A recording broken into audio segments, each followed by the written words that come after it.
to be involved in worshiping God, especially inside the temple, is you can involve in singing. Singing, including our praising and worshiping God, because singing is a part of worshiping God. Singing.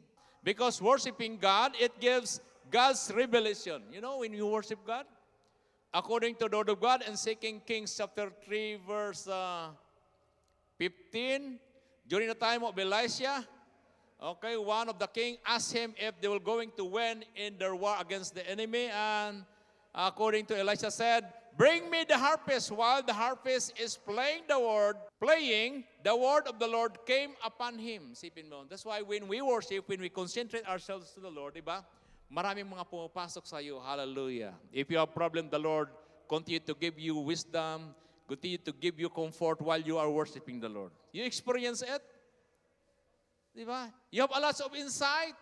Why? Because your heart is already prepared. You know, during the time of war, salit na yung mga ipalaban na ng mga sundalo bago sila makipaglaban, panahon ni King Jehoshaphat, yung pinapauna nila yung mga worshipers. Nung pinauna nilang mga worshipers, nagkagulo na yung mga kaaway nila, sila mismo nagpatayan. That's what will going to happen as we continue to worship God.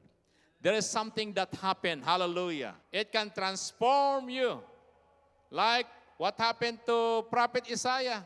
While he was worshiping the Lord, God showed to him and he said, "Who am I?" Sabi niya. Nakita niya yung kanyang kasarili na siya ay nag-worship kay God. Nakita niya yung kabanalan ng Diyos at nakita niya yung kanyang sarili that he is not worthy in the presence of God. While we are worshiping, God showed to us who we are in the presence of God. God continue to change us, cleanse us as we continue to worship God. Lord, thank you. Kaya minsan, umiiyak tayo pa nag-worship kay God. Because God touches us, God ministering to us while we are worshiping His name.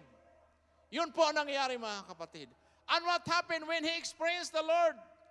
He saw God, he saw also himself, he saw other people. Sabi ng Panginoon, "Whom shall I send?" Sabi ni Isaiah sa Isaiah chapter 6 verse 9. He said, "Here am I, send me." Hindi sinabi niya, "Here am I, send them," sapagkat sila'y banal kay sa akin, Lord. Hindi ako karapat-dapat. Banal sila. Ito, ipapadala mo. Gwapo.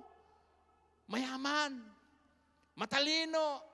No, he said, "Lord, here am I. Send me." Hindi na siya nagturo. Minsan yung mga nagtuturo, siyang itinuturo din ni Lord. Ba't magturo ka pa na iba? Ikaw na nga nandyan eh. God commissioned him to go.